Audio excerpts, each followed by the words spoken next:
The whole Liam Kumar Day effect, not really happened. Nigel couldn't make it. Yeah. I rang up Mendenhall and he said he could make it. Don't dig this hole.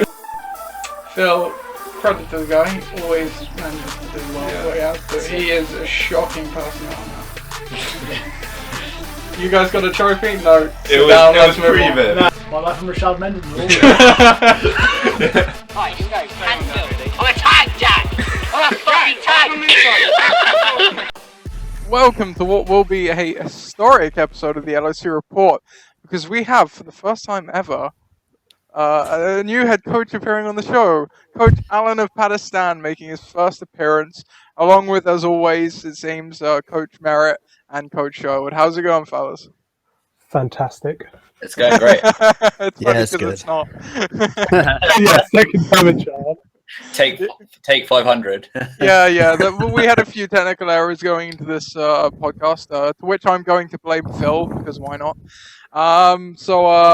Before we risk another technical error, I think we should probably just get straight into the league news. So, how about it, the league news?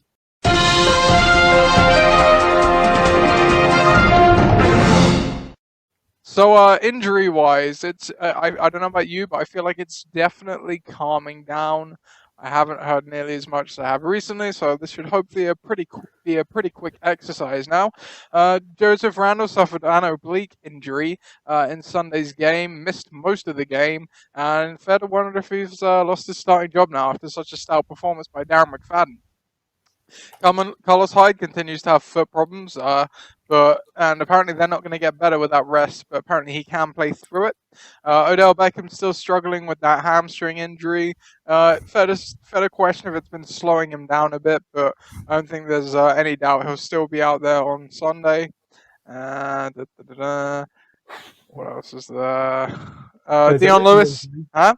There's a little injury for me. Yeah, You're we'll get... saying that things have calmed down, but I think it depends on your individual sort of. Well, if we're talking about individual, half of my team is still injured, so... It's not really slowed down, has it? Yeah, well, for other people it has. Anyway, Dion Lewis missed last Sunday's game with a abdominal injury. Played through it last week against the Colts, but did not play on Sunday. They have the Thursday night game this week, so it's unclear right now if he will play on Thursday. Jeremy Macklin did not suit up on Sunday. It was actually, they were expecting him to play, but he just didn't feel right Sunday morning, so he did not. But, you know, he was close, so every indication he will play this Sunday. Antonio Gates did not play on Sunday either. He suffered an MCL injury of some sort in last Sunday's game against the Packers. I've seen reports that could well be a multi-week injury, so watch this space for what's happening there. Moving on. Tyrod Taylor again missed Sunday's game with MCL injury he's been having. They're on a bye now, so I would strongly think that he returns after their bye. What else is there? Victor Cruz still has no timetable to return. He's had a calf injury for a while now, stemming from that patellar tendon injury he had. I wouldn't be surprised if he didn't play a single snap this season, to be honest. So I don't quite know why he's on ADRZ's roster as well. Still, that's it's even worse than Dwayne Bowe, to be honest. Fuck you, Dwayne Bowe's going to be a breakout artist. Moving on, Alshon Jeffrey. Obviously, they had a bye last week. Returned before that. He should be good to go again this Sunday. I haven't heard of any setbacks of any sort this time around. Adrian Peterson was questionable going into Sunday's game. It was with an illness, I don't think there's really any doubt that he'll be back this weekend. Moving on. Well, Eddie Lacy's ankle injury has been well talked about all season so far. Coming off the bye, from reports I've seen, his ankle is better now, but they also said that before, so maybe they were just lying. Who knows? I guess we'll see on Sunday. Steve Johnson returned to action on Sunday as well. He's had a hamstring injury that's kept him out for a couple of weeks. He'll be good to go again this Sunday. Brandon LaFell came off the PUP list last week and actually played for the Patriots. He had an absolute nightmare game. 8 targets, 2 catches, but the other 6 were drops.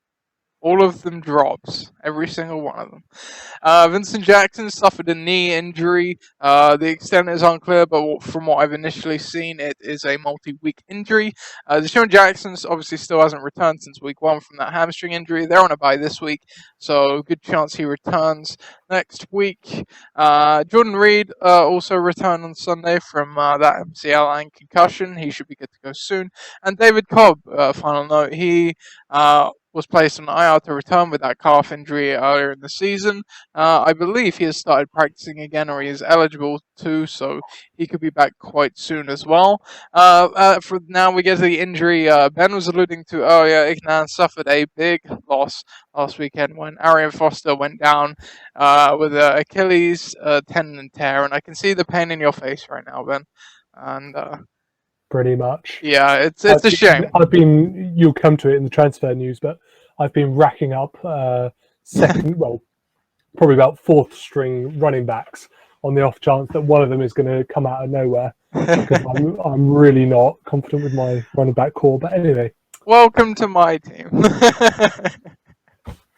So that wraps up the injury news. As I said, still quite it's calming down a bit, but as Ben pointed out, there's still a few out there. So we'll get quickly to the transactions now, and it was a little bit of a heavier transaction week, which you would expect with some injuries, so here we go. Tyrants added Alex Smith and dropped Kamar Aiken. Someone want to talk about this move? I mean, obviously they've been struggling all season long with Sam Bradford at the helm. Is Alex Smith the answer to Tom's Tyrants' problems? No. A simple answer. I was going to say probably not. Nothing else needs to be said, really. The lack of depth on the QB on the waivers is astonishing, really. So the Eagles are on a bye as well, so that's probably more why he's done it than a QB change. But I mean, who knows? I think he's probably been about as good as Sam Bradford, so we shall see. Forward Flyers added Alfred Blue and dropped Josh Lambo, who obviously Alfred Blue. I'm sure you were angry at him for that. Now in line to be the starter, of what's going to be a committee anyway, in Houston's backfield. The Detonators added Darren McFadden and dropped Robert Turman. Darren McFadden had a great game, and he basically took nearly every carry in the wake of Joseph Randall's injury. So, and I've seen that he's actually earned the starting nod now as well. Up to this point, Randall has been the starter. Absolutely ridiculous. He has one good game after games and games of mediocrity, and now that just sums up Dallas, doesn't it? Not really. He never had the opportunity to really show his stuff because he was playing behind Joseph Randall, I would argue. So he got injured and got out the way, and hey, Darren McFadden was effective, so there we go. Allen of Patistan added Eric Eron and dropped Landry Jones. Obviously, Landry Jones was just a bye-week fill-in for Andy Dalton, and Eric Ebron has been a pretty good tight end of late, so good pick up there. Ignan added Darren Sproles and dropped Pittsburgh Steelers. We get to the one of many scrambling running back moves by Ben that we're about to hear. The Tugfarts added Mike Nugent and dropped Chris Boswell. Gridiron Gang added Ladarius Green, who I can't count how many times I've added Ladarius Green now, and nor do I wish to. Andy Dalton Red Zone added New York Giants defense and dropped Washington Redskins defense. The Detonators added Marvin Jones and dropped Robert Woods. Patistan added the Packers D and dropped the Buccaneers D. The Detonators added Mason Crosby and dropped Jason Myers. Gridiron Gang added Shane Vereen again and dropped Brandon Oliver. Ignan added Chris Polk and dropped Benjamin Watson, obviously another running back from the Houston backfield. And they also added Kyrie Robinson. So it's committees are us for your team right now, Ben. I don't know. Some of them have done all right. And what I'm really hoping is that when we get into this, Foster out again job, that one of them happens to be amazing. And since I can't have Blue, I'm putting my money on Polk. So we'll see. Chris has done you no favours though, getting Alfred Blue. I thought someone would take him though. I almost got in the chat last night and was like, "Oh fucking hell, Arian Foster," and I was like, someone will probably have that idea, and they probably already have, including me. Including you. Okay. I think everyone had that idea. You know what waiver position you were in, Phil? Who? Oh, Phil. Phil, Yeah, what waiver position were you in? I was 10th, I think. Yeah. I believe. Would've- So you wouldn't have got it because I'd have got it before you. I was going for him and I went 4th. There we go. What number was Chris? Like Second or third. I 2. think. Or, yeah. See. We'll see. I hope he also tears his ACL. Oh, that's savage. Moving swiftly on, let's get to last week's recap. So our marquee game last week, 2 weeks in a row, we've been absolutely nailing the marquee games. Gridiron Gang against Benasistes did not disappoint this week. It was a barnstormer, father-son matchup. We always love it. This matchup's been really close in the history books. It was 6-5 in Benasistes' favor entering this game, and it's now 7-5 because Benasistes won an absolute barnstormer, 136 to 128. Anyone want to tell me about this game, so I don't have to? I think we should let Pat go first. Okay, yeah. Have a punt. Yeah, well, it's unfortunate that I won when you got 128, Nath. Yeah, no. Miller did well again. Brady obviously does well. Hopkins didn't do too good though, did he? No, this has Or been was his it first 5 bad points? game. I think his only game under the 16 points, apart from one, which is just ridiculous, Wow. quite frankly. Yeah. No, But, Luck's starting to turn around now. yeah, Lux, yeah. 32. After coming back, I mean, that injury, looking in the fantasy stat sheets, has almost been a blessing in disguise because before he went out with that injury, the maximum he posted was about 21.7, and he's had back-to-back 30-point games ever since then. So, maybe he just needed to get injured to get good. Who knows? Yeah. Yeah. But yeah, this was an absolute game, and Benasistes have just been hot 3 weeks on the trot now. They're on a 3-game win streak. So anyway, we'll get to our next game here. Iknan against Tom's Tyrants. Entering this game, Tom's Tyrants were on a 2-game losing streak. Missed an opportunity to go top of their division, while Iknan won their first game after snapping a losing streak, no less. And they look to continue it in this one. So all time, Iknan was 3-5 against Tom's Tyrants entering this game, and they are now 4-5 after a 122-94 win. Want to tell us about this game, Ben? Yep.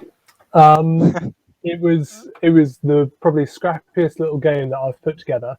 Obviously, I had 4 players on their buys: Bennett, Thomas, and the Broncos are some of my highest scoring players. Well, should be some of my highest scoring, although some of them have been a bit dodgy.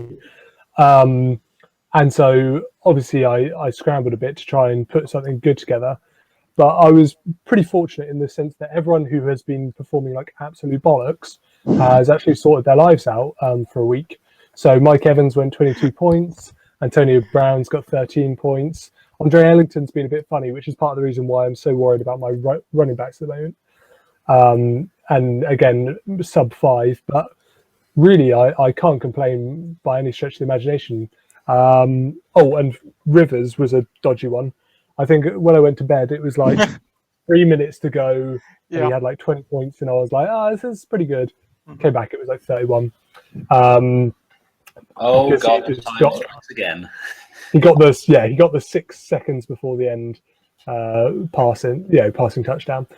So I mean, it shows a bit of depth in my team, which is suddenly ripped out with Arian Foster. But I think it was pretty well deserved because I don't think Tom put up his team didn't perform particularly well this week. So 94 is not awful, but it's also not the kind of one where you say, yeah, Tom should definitely win. Absolutely. Tom's team, they've had a good couple of weeks, but have lost despite that. And they're still searching for a quarterback right now. So interesting to see where they go next week. So our next game here is Jeff Seals against the Dream Team. Entering this game, the Dream Team had just taken top spot of their division, while Jeff Seals sitting at 3-3 after a loss, wanted to keep up with the division leader. That was ARZ in this one.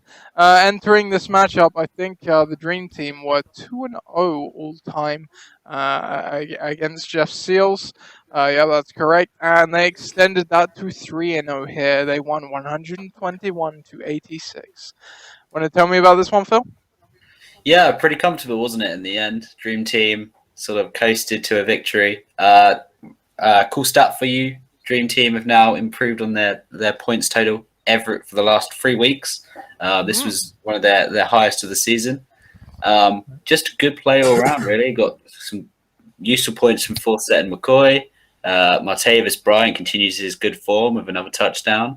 The Rams and Janikowski getting, 39 points? That's sort of Icknan sort of points. Yeah, I did notice that. And Latavius Murray run very well against San Diego. Was fortunate with a big lead. It was 120, which is definitely a great score. Jeff Seals, if we look at them, they've got they had Rogers out. Bell scored well, and Cooper scored well. You mentioned here, as we've mentioned all season, their big players are consistent, but they don't have anything behind that. Big Bish seems to have lost the Big Bish. The Big Bish has started. What is that aberration? Bishanti. I know who it is. Sankey, sorry. He's lost a starting job in Tennessee, evidently, with his big fat zero. And that I really believe cost he played us 2 snaps all game. I think I saw. Sorry. I think he played 2 snaps all game. Yeah, so that sort of tells you everything you sort of need to know. And it sort of sums up Jeff Seals at the moment. A little, To be fair though, Rogers and Jeffrey being out, I mean, those are 2 of his highest scoring players. So I don't think it's necessarily the end of the world. We've noted that he actually has quite a good team, surprisingly, and he has been doing well. And I don't think that'll really change. I think once he gets those back in, that he'll probably continue to do all right. And they may be under new management soon. We will have to wait and see. Yeah. Or Ollie's mate, whoever wins the gladiator battle, Yep. Our next game here, Patistan versus Detonators, and this one was not easy on the eyes. Patistan having a losing stretch of games as well. Detonators, Patistan, they haven't looked great over the past few weeks, but I would also counter that saying they haven't been terrible. Whereas Detonators, they had 2 straight games where they didn't even break 80. And that extended to 3 in this one, as Patistan took this one 85-60. Pat, do you want to tell us about this one? Oh, it's just horrible to watch. Well, I put in Landry Jones. That's the first horrible thing. Don't know why I did that. I looked on the quarterback waiver and nothing there I wanted. Should have really gone for Kansas City quarterback in the end, but never did. Marshawn Lynch is now back though, with a touchdown. And how many yards did he get in the end? 122. It's looking good there. The main thing I'm worrying about is running backs. A lot of my running backs, like Crowell's got another running back to contend with Turbin and Duke Johnson. Not really getting enough snaps each game. Only got 0.9 points this week. Absolute rubbish. Eric Decker, about a standard performance from him, bye-week filler. Keenan Allen, 8.9, pretty low. Nothing special. Crockett Gilmore's back from injuries and his points are going up slowly week for week. But my key to this week is probably Stephon Diggs pick up the week before, 17.7 points. I thought it was quite a good pickup. Fly pickup. Yeah, on Padet. Yeah. Predestinators. Well, Russell Wilson's been performing badly all season, but this is probably one of his lower scores, isn't it? I don't With think the it's actually 13.4. that out of whack with his lines. He's only had 2 games over 20, and one of those was barely over. The others have been, so I'll read it off quickly. So he's had 17, 26, 18, 17, 14, 20, 13. So it is the lowest, but not by much. But not a huge amount. DeMarco Murray, Ollie would have probably expected for more from him, only racking up 7 points, especially from the 2 previous weeks, both having 18 or so points. Robert Turbin, 3.8. Nothing special there, but that's what you get when you're in a committee. Michael Floyd did well again, bizarrely. Last 2 weeks he's got about 11 points, hasn't he? So yeah, coming on. But no one expected that. Jordan Matthews did poorly against Carolina. So did Charles Clay against Jacksonville. I watched that game. I was glad. Well, you guys were at the at Wembley anyway to see that live. Yeah. Thank God he didn't get any touches. Terrence Williams. Yeah, it's not a bad score. Probably wanted a little bit more from that. So I'll throw up a question. What's wrong with the detonators, and can they fix it? Who wants to take that one? His team. If he had a different team, he'd be doing great. If he could just adopt Jeff Seals and say, "Yeah, this is my team now," he'd be doing fantastic. So it's unfortunate. I think he's had some underperformances, but really it's just, to some extent it's bad luck going into it. It looked like a better team. No one was saying, "Oh, this looks like complete shit." Obviously, this week, 60 points. He has got Jeremy Hill and Peyton Manning out. Although Manning has been such a dodgy character this season that it's a bit of a dubious one whether it would be better with him. But I think it's just lacking something, and the something is probably good players, and it's just that. I mean, some people are gonna not perform as well in any given year, and this is a down year for Ollie. It's unfortunate. It's running backs again, isn't it? There are a lot of teams that are really struggling for running back depth, and that's where Ollie's really being hit. He was actually a little bit unlucky not to win this week, because if he played Robert Woods and Kendall Wright, then he would have got the victory. So you might want to check your math on that one. Or he would have been close. I mean, it would have been a lot closer. By no means is this a bad team, but it's not a playoff team. Truth right there. Yeah.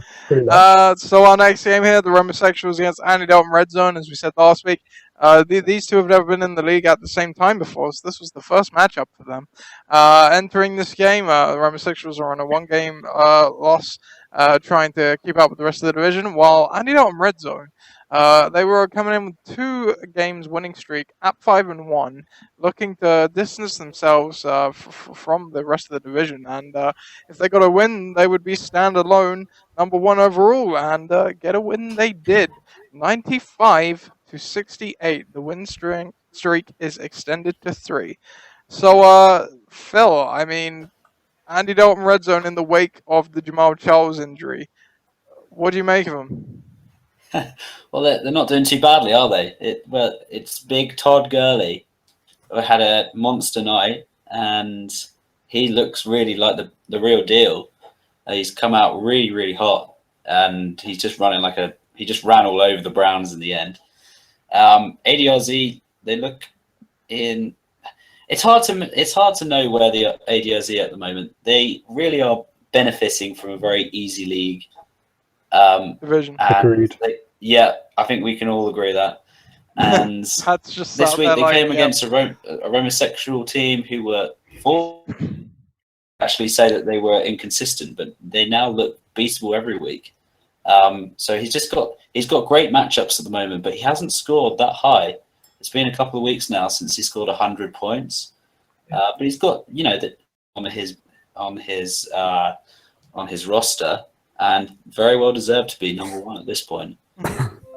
Yeah, I mean, you look at the points for ADRZ and you can sort of see that they've been a little bit lucky with their matchups. And as you say, being in the league that they're in, it does give you opportunities to win more matches because you're going to face weaker teams more often. I mean, on the Romosexual side, they're very consistent. Everyone's under 10 apart from their defense and QB. But I mean, it's a little painful. It's obviously a bad week for them. Mm-hmm. I wouldn't expect going forward to see sub 70 scores for them. Mm-hmm. But having said that, it is a very bad week. It's consistently, yeah. And they've had a few bad weeks this season. I remember raising a few weeks ago that the Stars just aren't performing, and I think for the third time at least it's happened again. Yeah, and that's what we said, inconsistent. They missed Forsay and Watkins, don't they? They're the big guys in that team. Yeah. Fitzgerald can't do it every week. Fitzgerald and Beckham can't carry them every week. Mm-hmm. Yeah, Fitzgerald actually calmed down a bit ever since his early season heroics, and Beckham's obviously struggling with that injury that I think is probably restricting him more than they're letting on. So we'll get to our final game here. The Tugfards took on Ford Flyers. The history of this matchup was as follows. The Ford Flyers were actually 4-5 all the time against the Tugfards, so I think they're one of the few teams that actually has a decent-ish record against the Tugfards. In this one, Phil was coming off of a loss. The Tugfards were coming off a loss, while Ford Flyers were coming off of a win. And both these teams have been hot of late. Only one can win, and it was the Tugfards. Now moved to 4-3. They won this one, 130-103. I'm going to regret this, but Phil, do you want to talk about this one? Well, I was actually very concerned going in the week because obviously Chris got that 150-point score last week, and we were talking about how there were some, sort of tasty matchups in here, and the fact that Devonta was facing the team that dropped him, and it was obvious that he was going to get 40 points. But it started off really fast for Chris. Tannehill, getting to 35 points in the first half was unbelievable. And there's some consistent scoring going on there. Freeman, Johnson, Brown, Falcons D getting some good scores, and they got over 100. But Tugfards, as ever, just doing what they do best and sort of responding after a hard loss by just racking up the points. And there's some real consistency in this team that's really it's much more well-rounded than in previous Tugfards years, and it's looking great for them. And that really was a crucial win in the end because having that 4-3 record now, keeping up with everyone else in the league, especially with Iknan getting a win, it was very, very important. And may I add, it had a rare perfect week with the Jags winning, so it was very nice to pick up the win. Yeah, that's an occasional one for you. That's the special. I can't agree. I mean, it's crazy looking at your team. If T.Y. Hilton hadn't gone off like he did, it'd be a much, much closer game. And that's the thing. You have had a couple of people do really, really well this week. And then a smattering of, Randall, Barnage, Boswell, all doing fairly well, but nothing spectacular. So I'm not expecting 130 from you, mate. Sorry. So this is not the road to the playoffs, but I think you have got a chance of actually going to the playoffs with this kind of performance. But our league is so dodgy that I don't want to call that at all. Like, it's so sketchy right now. Mm-hmm. Absolutely. And on Chris's side, he's got a great chance of putting a run together. He's just been slightly unlucky, and it was nice to see Devonta sort of slow down a little bit, which was good to see. But did you know he is still 60 points ahead of his nearest challenger? That just sums up his season. Incredible.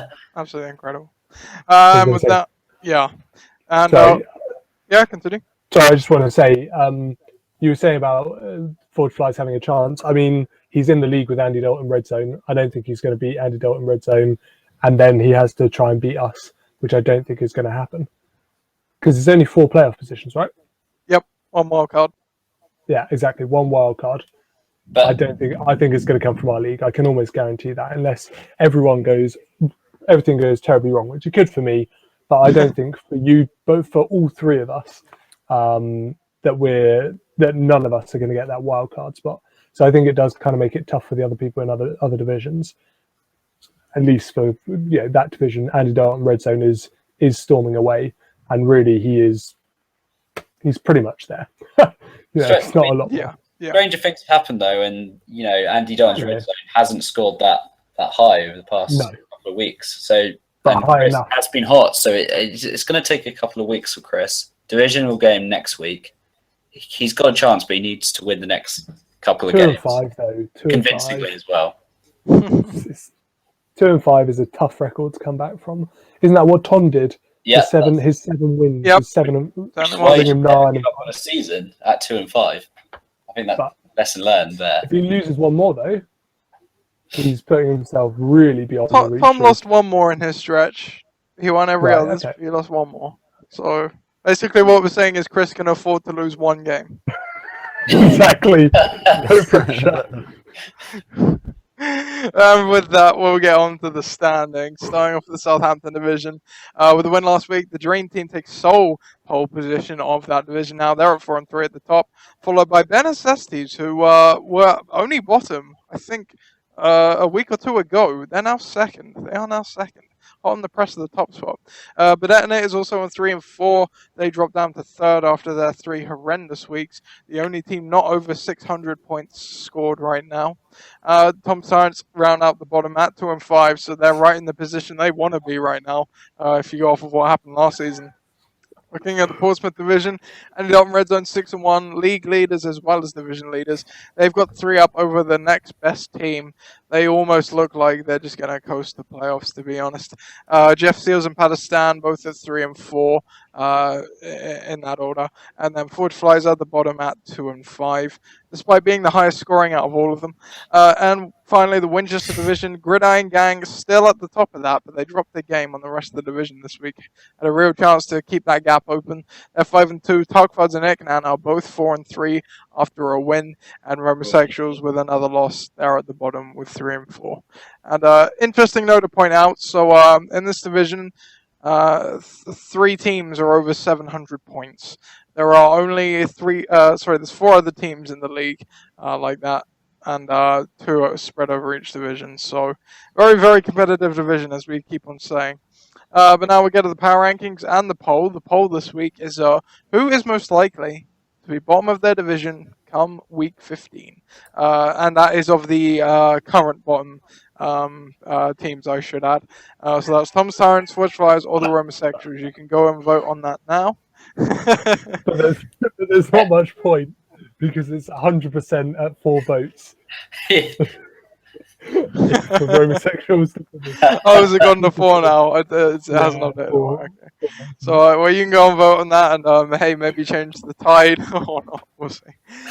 So the power rankings this week, as always, I'll just run down the names and let you all go at it. So right at the top, we got Benicestes. They hold the number 1 spot once again. Gridiron Gang, despite the loss, they scored a lot. They bump up to number 2 from spot number 4. Parkford's up to number 3. They've moved up 2 spots.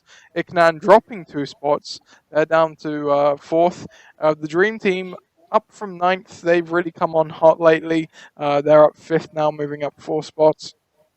Foot Flyers as well. They've done enough recently to justify moving up. They've moved up from 8 to 6.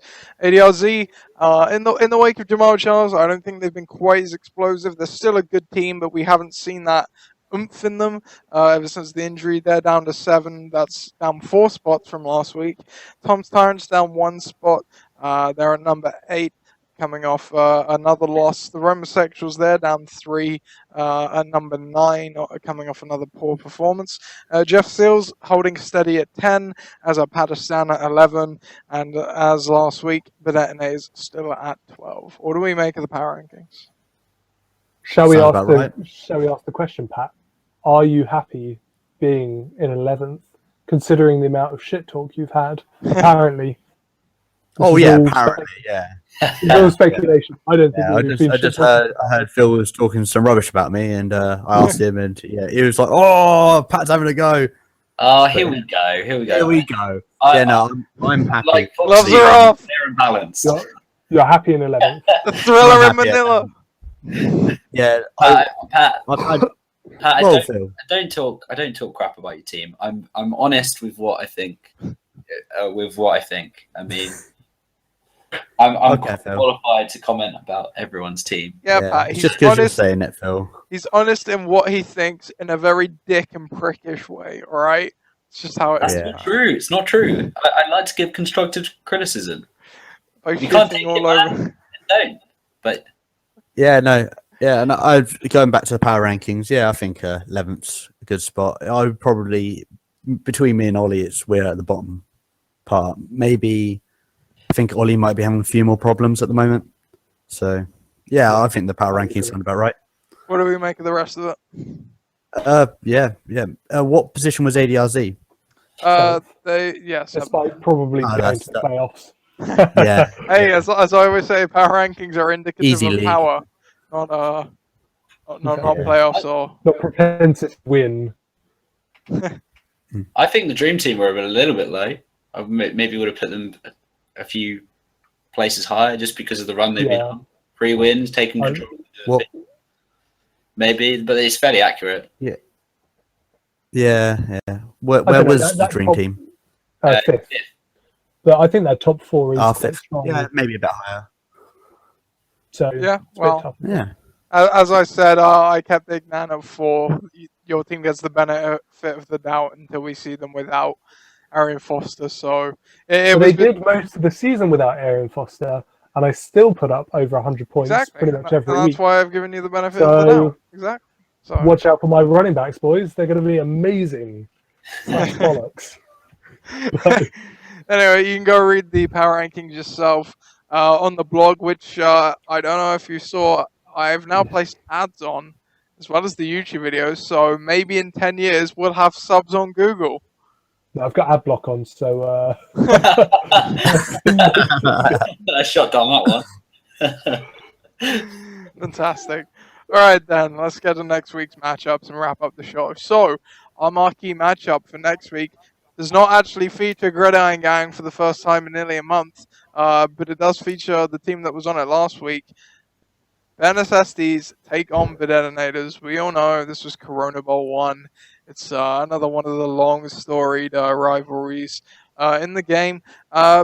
Both, obviously, we're in a divisional week. Both of these teams are at 3 and 4, but going opposite ways. NSSDs are on a 3-game win streak, while Bedenes are on a 3-game slide. Bedenes has traditionally dominated this matchup. They're 6 and 3 all time. However, projections currently have this one going to NSSDs 104 to a measly 77. However, Bedenes does have 2 players not in the lineup right now. On NSSD's lineup changes, Chris Johnson comes into running back 1. Emmanuel Sanders comes back into the lineup after being on the bye. Charles Kendrick West is in the flex right now. Players moving to the bench are Dante Moncrief and TJ Yeldon. On Bedenes' side, Jeremy Hill is back in the starting lineup, as is Jeremy Macklin. And Antonio Gates, and I think Terrence Williams was starting last week. The guys that have moved out are DeMarco Murray and Jordan Matthews and Charles Clay, who are all on a bye. So Bedenes does have other players to put in. So Darren McFadden probably going to go in at running back 2, and they're going to put Mason Crosby in at kicker. So what are your thoughts on this game? I don't think it's what's the word you use? Pinnacle? A grand slam? Marquee matchup. Marquee matchup. I don't think that's a marquee matchup. I absolutely agree. It's Historically, so not a marquee matchup. Yeah. You can't just say historically it was always a good matchup because they both have really good teams and, they were in finals together. This is this year. I don't think this is going to be a great matchup at all. They're both at 3 and 4. They're both fighting for a division. Yeah, if you say so. I think it's going to be I think it's going to be a bit of a rollover. But we were talking about McFadden earlier. Maybe he will perform well. Maybe he'll carry on being better than everyone expected, and maybe he will finally break 100 again. But I'm not very optimistic that this will be a marquee matchup. I have to agree. I think it will be actually maybe a little bit of a low scoring game, because Bare Necessity's got some quite difficult matchups there. But I still think it will be quite an easy Bare Necessities win, just based on how much patching up Bare Necessities have to do with that team. I can't really see. I am sorry, Ollie, but I can't see how you're going to fix this one. He had this chance last week with a few team selection changes, but here I just sort of see a Bare Necessities sort of rollover. Yeah, well, I hate to side against Ollie, but same things with DeMarco Murray out. It's going to be quite tricky for him to gain any points. Yeah. So we all taking Ben. What? Yeah, we all taking Bare Necessities in this one. Yeah, definitely. Oh, okay, 4-0. Okay. Our next game here, Forge Flyers against Andy Dalton Red Zone. Forge Flyers obviously coming off the loss, while Andy Dalton Red Zone currently on a 3-game win streak. The key again, another key Divisional 1. Andy Dalton Red Zone looking to separate themselves even further from the rest of the field in their division. All time, Andy Dalton Red Zone are 2-4 against Forge Flyers. The projections on this one right now are quite frankly ridiculous. 112.9 to 112.28. And this is your marquee matchup. this is. Yeah, I don't know. So lineup changes for Forge Flyers. I think Ryan Matthews is in the flex. That's Rashad Matthews, excuse me. I don't think they've made any lineup changes yet. Andy Dalton Red Zone, side of the ball. AJ Green's back in the starting lineup. I think Delaney Walker comes in at starting tight end, and Ronnie Hillman comes in for the flex. And Eli Manning starting at QB. Blake Bortles and Alan Huns head to the bench for a bye. Witten is on the bench for a tactical decision. So, what do you think of this game, Phil? This is like I said, this is the marquee matchup. Stakes are very high for this division. If ADRZ wins here, he's pretty much guaranteed playoffs. You would have thought. If Chris wins, he edges himself back in. He edges himself back into the mix. So stakes can be higher, and the fact that the projections are so close is why it's so sort of exciting. I like that Eli's come back into the starting lineup. I said last week it was a mistake that I did say it was a mistake, but then Eli scored 6 points. I still like Eli as a QB compared to Blake Bortles. But this one is so close, and both teams have the opportunity to score high. It's for Forge Flyers. They're going to have to lean on their big players. They need Calvin, Devonta, Ryan, Tannehill, and Graham and Rashad to post some big numbers here, because they'll need it against what is a strong ADRZ, who are looking to bounce back from a couple of sort of low scores. But I'm going to go Forge Flyers. I think they can turn this division around, and they've been hot for the past couple of weeks. So I'm going with Forge Flyers.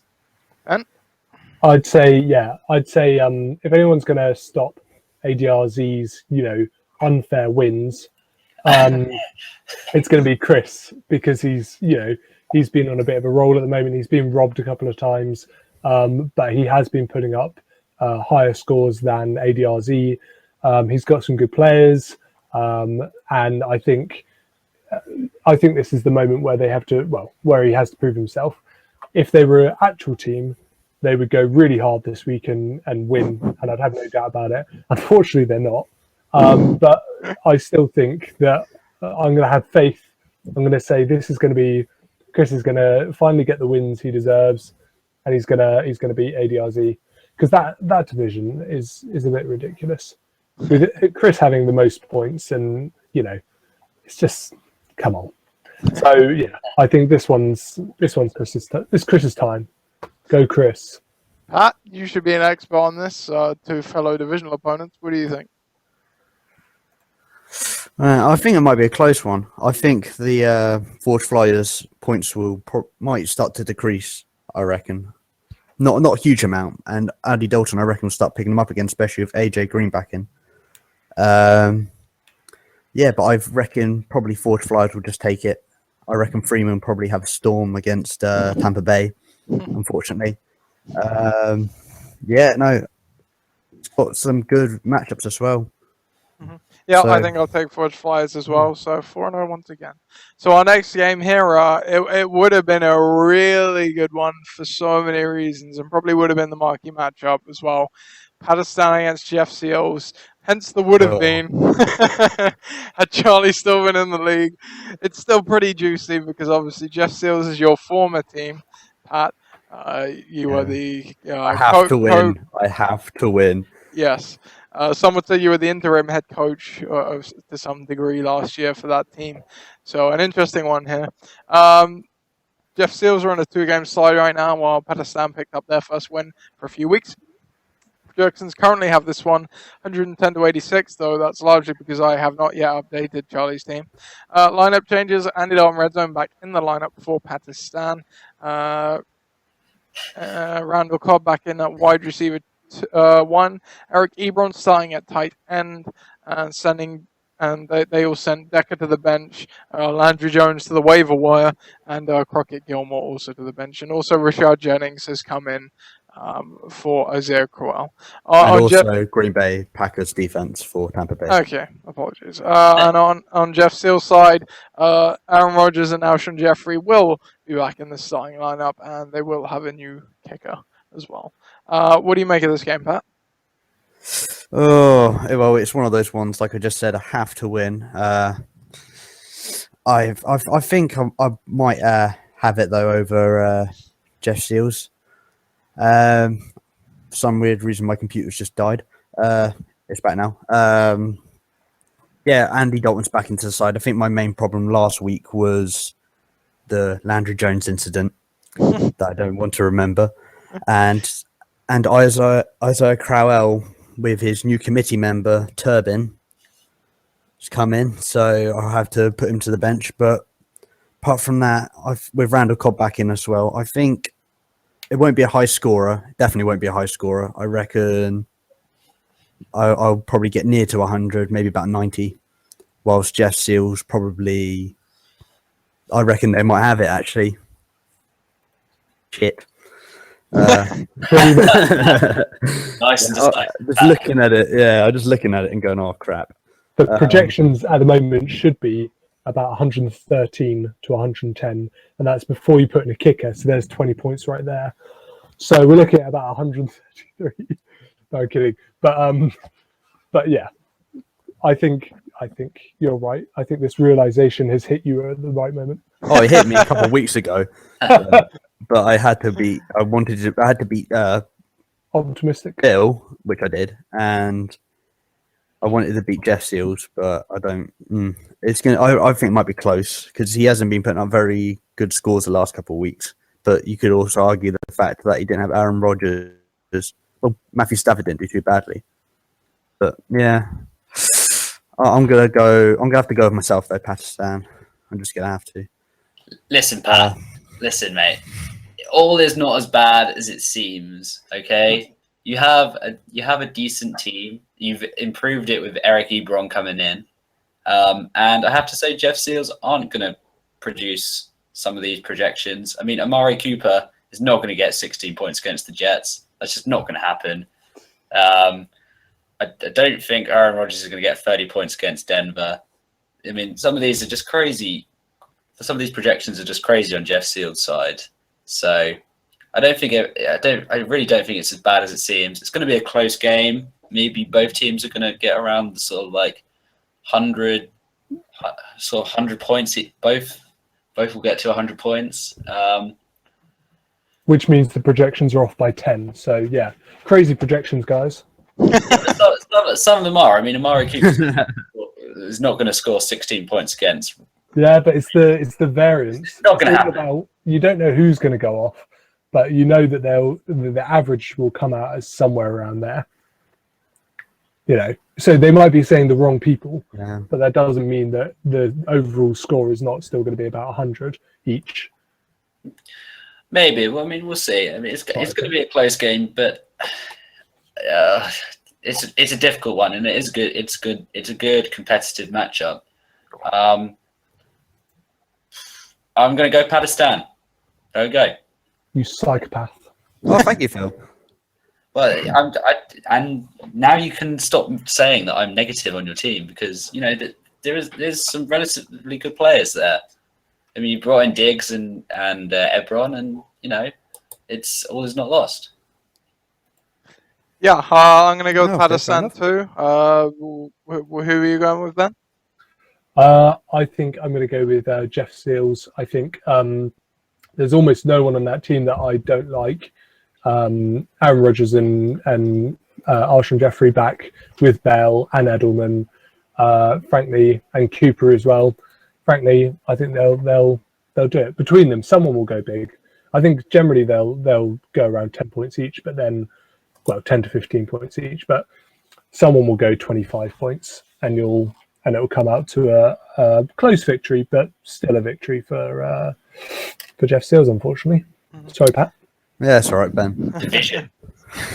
Our next game here, the Tuckfords take on the Homosexuals. The history in this lineup is the Homosexuals are actually 1-0 against the Tuckfords. So obviously the last time they played each other was 2010. Don't have the history from 2009, but they beat the Tuckfords in 2010. So I'm sure you're steamed about that, Phil. Projections in the excuse me. So Tuckfords obviously with the win last week, they're within one game of taking the lead of the division potentially. While the Homosexuals currently rounding out the bottom, they're looking to keep up with everyone else in the division. Projections have this one going to the Tuckfords 115 to 104, though the Homosexuals haven't updated their lineup yet. Lineup changes. Matt Ryan comes back into the starting lineup for Ryan Fitzpatrick.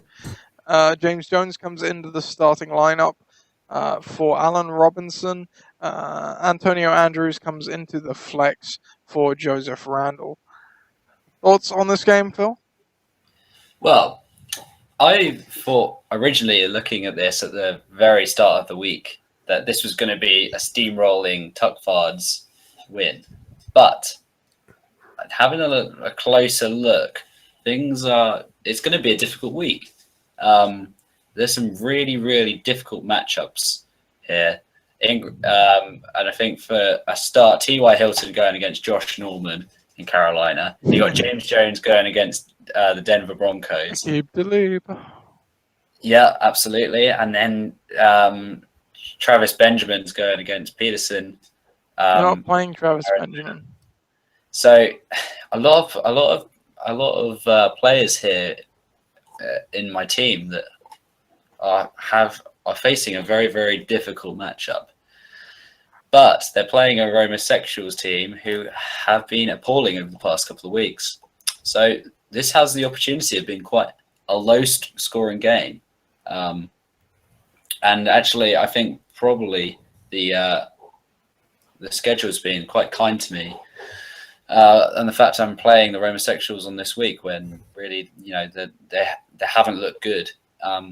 Obviously, I'm going to take a Tuckfords win. The players that I've got, despite their hard matchups, have the opportunity and the talent to get the points needed and get the job done. And I have every faith. But I think it's going to be close, and I think it will probably be quite low scoring just because difficult week. Anyone else, Ben? Yeah, I think the Homosexuals have been doing badly. I think, as Phil pointed out earlier, Forte is a bit of a cornerstone to their team, and obviously he'll be coming back this week. It'd be interesting to see which defense they pick up.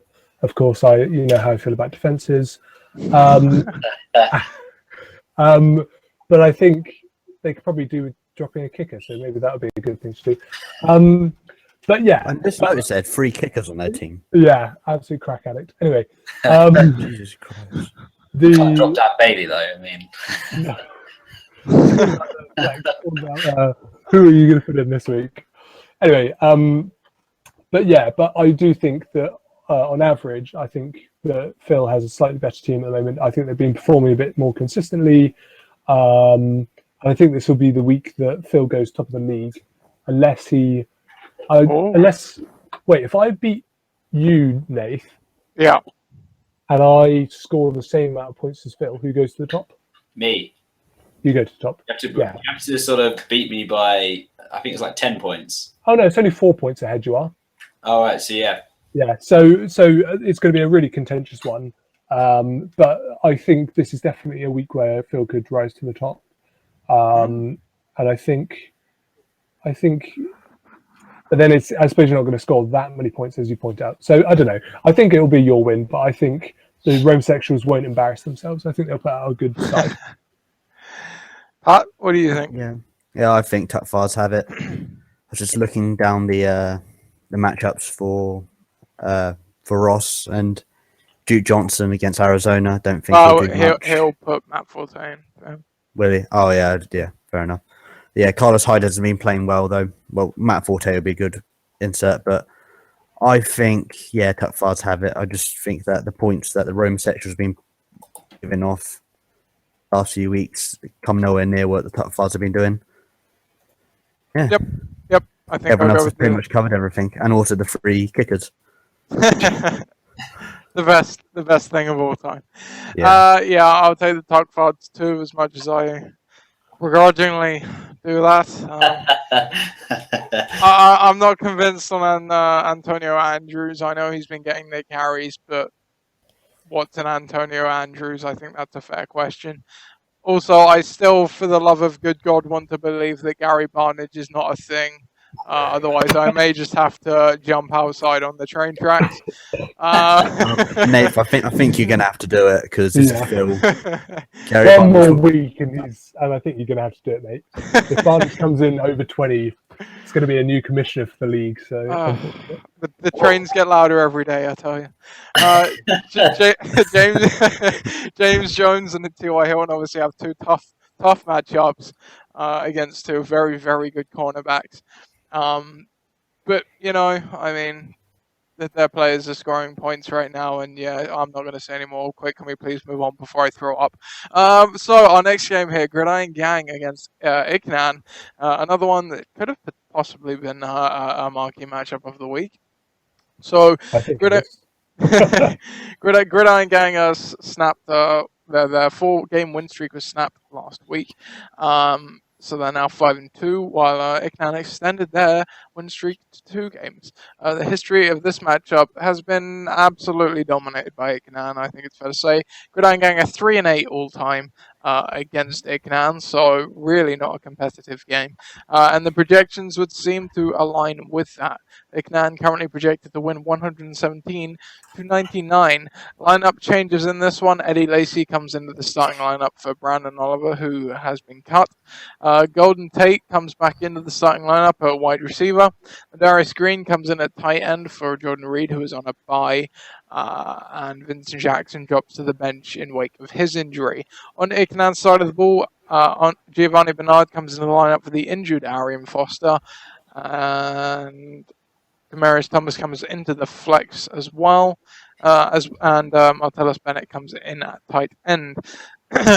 And the Broncos come back in, and everyone who was on a bye week come back in. Welcome back, my friends. We missed you. Please play well. So, you want to talk about this one first, Ben? Sure, can do. This is a dodgy one.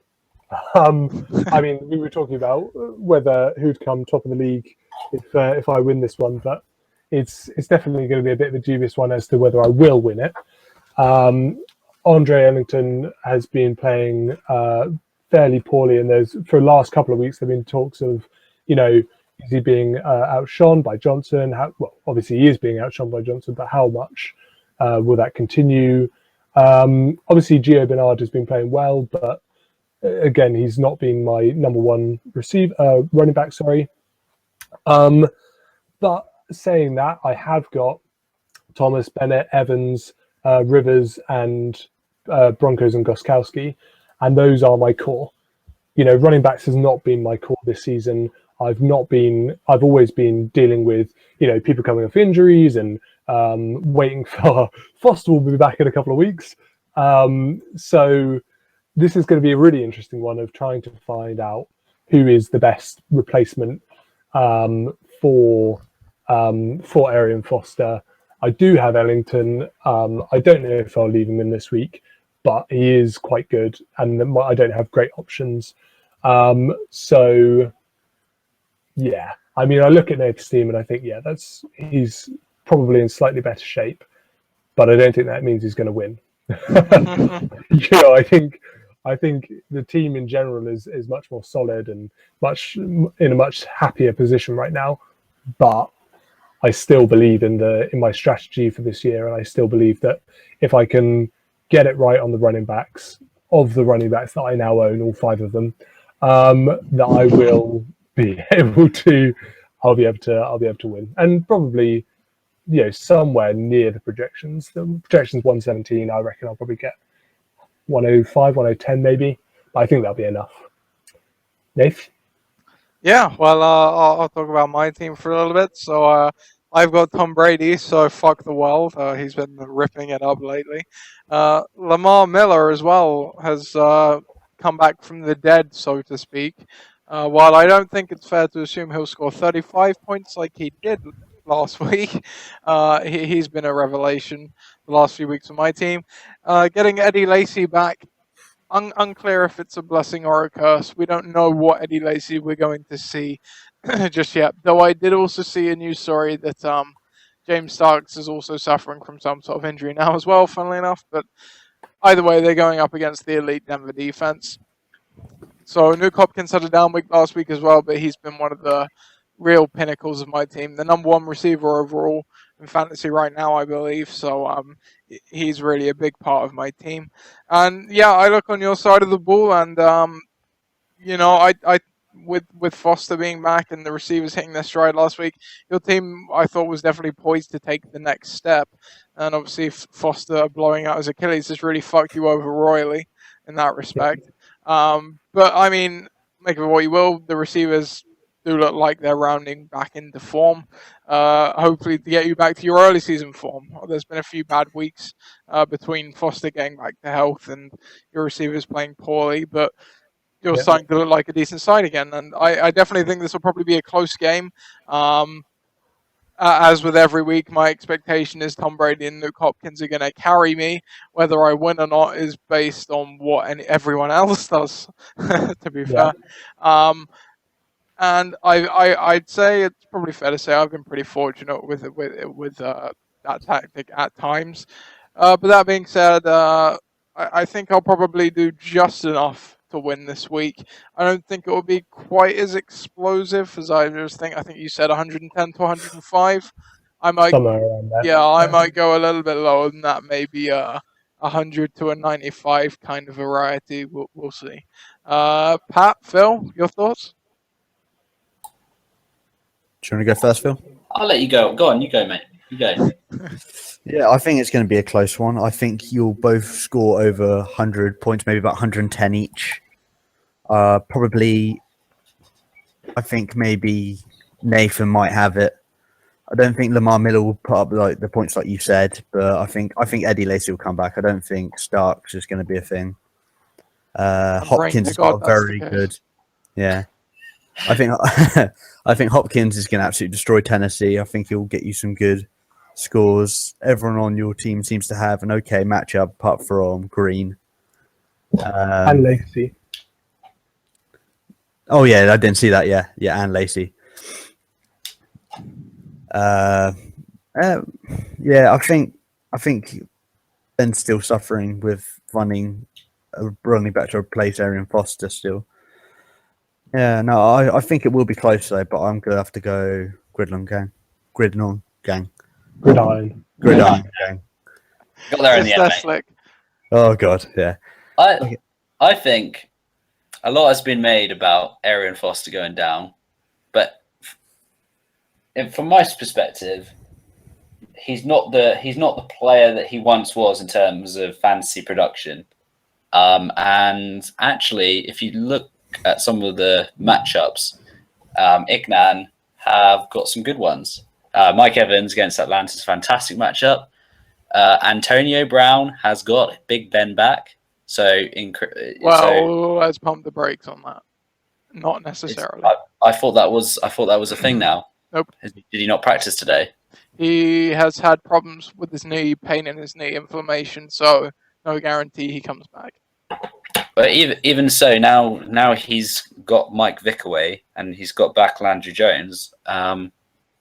He's seen a bump up in his production, which is good for Ignan.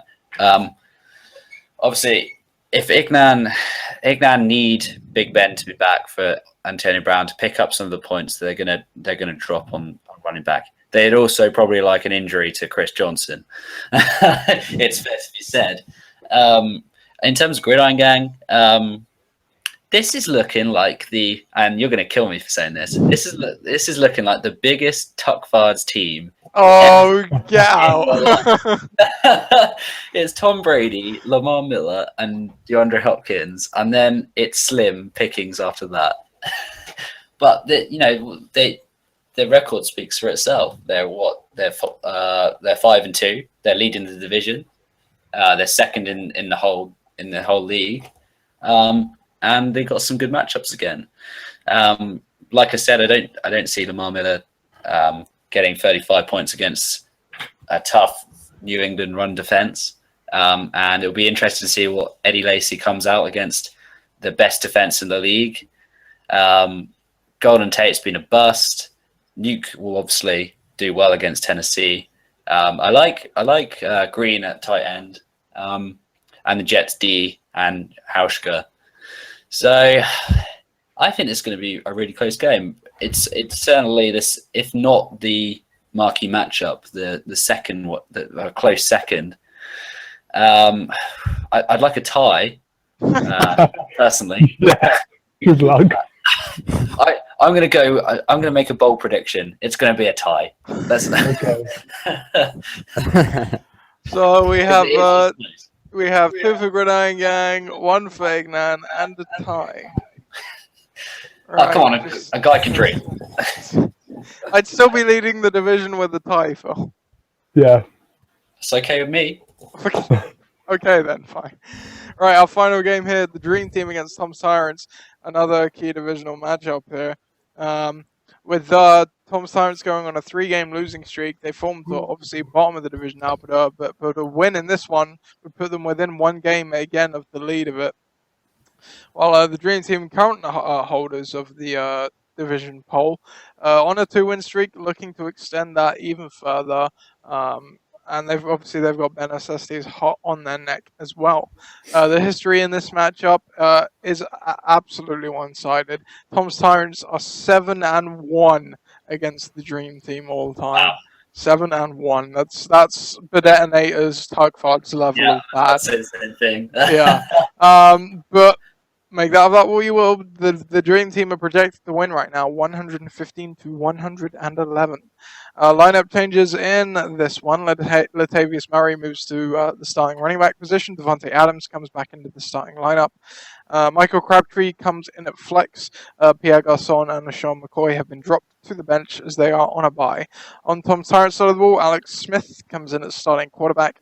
And Tyler Eifert returns from a bye, so he's starting at tight end as well. Pat, you haven't had a chance to lead off yet. Want to tell us your thoughts on this game? Well, I think the Dream Team have got a better team overall, but looking at the matchups, I think Tom's Tyrants might edge their way ahead. Well, we got, Doug Martin at Atlanta. The defense over there haven't been too good lately. Julio Jones at Tampa Bay. That's a good matchup.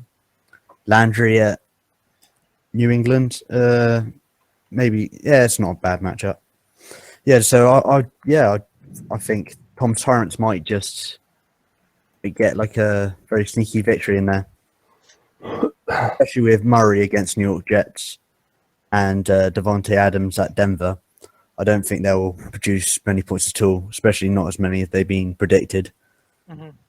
Well, I think you're overlooking ever so slightly Jarvis Landry going up against the one-man wrecking crew that is Malcolm Butler. But other than that, I think it's a fair assessment. Tom's Tyrants do have some pretty tasty matchups this week. Their starting running backs, Ivory Martin, have actually been really good this season. Flashback to 2012 or whatever it was, right? Tyler Eifert's been a good tight end too. So that they've got a good team. They've just had a few bad games this season. The QB change, the bye week blessing might be a blessing. In regards to Sam Bradford. And as you say, on the other side, the Dream Team, they haven't got the easiest of matchups. And Devontae Adams was not good, before getting that ankle injury. And obviously he's been even worse since. And he's going up against the tough defense. Murray's going up against a tough run defense. Bryant's going up against a tough Cincinnati defense. Crabtree's going up against a tough passing defense. There's a lot of bad there, and the players, they're very good, but they're not in that great category for me. They've been obviously having a very good few weeks, but I think Tom's Tyrants recovers this week and gets the win. Makes the division interesting. Phil? Okay. Ben? No, sorry. Yeah, okay. I'd echo some of that. And also, for me, I've been quite positive about the resurgence of the Dream Team and the state of their team. But I think having LaShawn McCoy and Pierre Garçon out will definitely hit their ability to turn up good scores. So, obviously, Tom hasn't been didn't have a fantastic week last week. But I think he'll probably win this one, and I think fairly comfortably, to be honest. So it'll be good to see him back in the running now that he's not playing me. Oh, and that's it for the show. No, yeah, go on, Phil. Okay, so I have a couple of points. One, I think you forgot to mention this is a rematch of the. Excuse me. Yeah.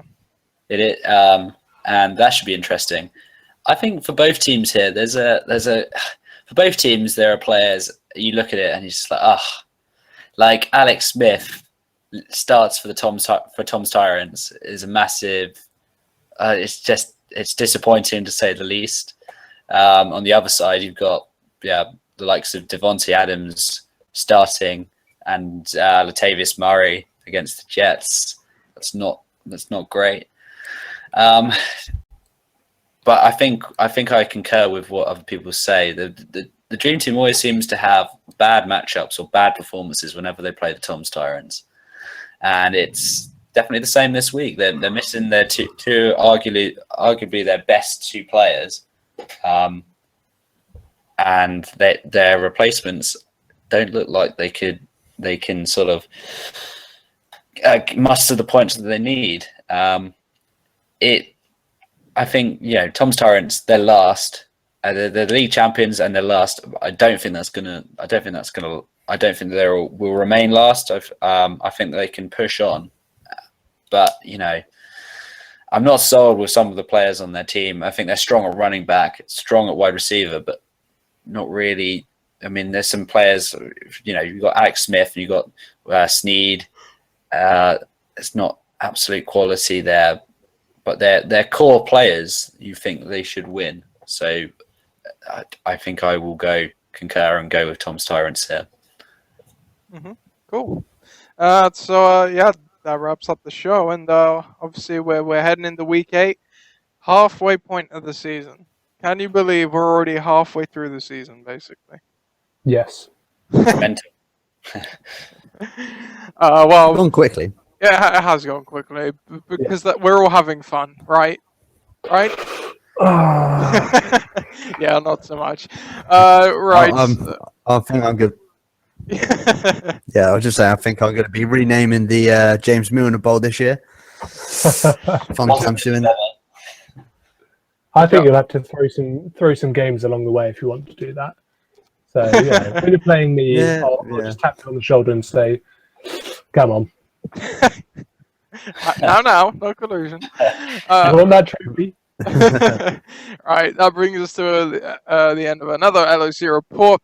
We'll see you again after the final Wembley game this Sunday, and we hope you have a good NFL weekend as always. Best of luck to everyone in the LOC except you, Ben. Screw you.